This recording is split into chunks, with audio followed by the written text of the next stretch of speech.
The premise of the demo farms was really for farmers to share their knowledge, their experiences on different innovative conservation practices with other producers and work really closely with them to implement those practices on the farm. And so over the last 10 years we've had a lot of success. It's been really enjoyable to watch these producers grow with what they're implementing out there and watch the practices be multiplied and move across the landscape.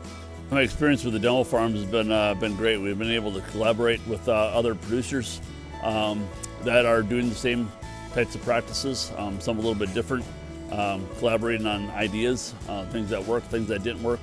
And also it's been great with the support that we've had with our leaders, Brent Peterson and Barry Bugles. We have a field called the Julie field, and that particular field had a diversified cover crop mix in there. There was beyond 8 species in that field, and we truly got to see the effects of no-tilling into some of these big crops here right off the back, and just kind of seeing the diversity kind of come to life. And by the end of the season, that whole cover crop was gone, and the corn looked absolutely fantastic at the end of that first season here. Joining the Fox Demo Farms has been one of the best things that we ever did. Seeing how cover crops and no-tilling affects the soil, the whole environment, and realizing that it can be done. It's beneficial to the environment, and it's very time-saving. The demo farm has been a great project for us. What really meant to us with the next generation coming along on the farm.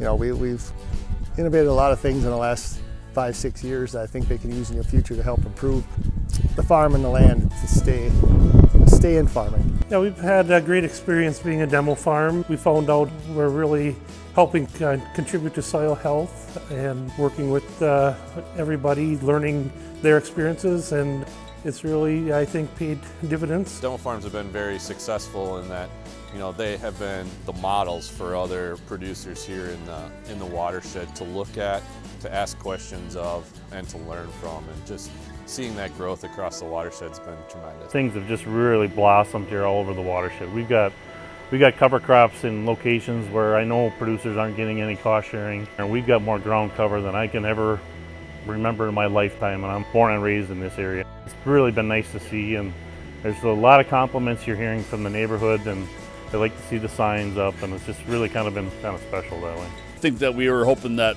one size fits all. We come out to realize every farm is a little bit different on how they do things, and we're able to collaborate and be able to figure out some practices that work for a certain farm and things that didn't work for other farms. We needed to kind of come together and figure out and manage all these farms just a little bit differently on how they were doing things. So it's been really eye-opening, and it's been a great experience for me. It's very enjoyable to answer questions from other people or see what's working in other areas that you didn't think was possible. We're very thankful to the producers because they've opened up their farms, they've tried new practices, they've taken risks, and so they've showed the way to many other producers on how to implement conservation practices, water quality practices across the watershed, and without them this wouldn't have been possible.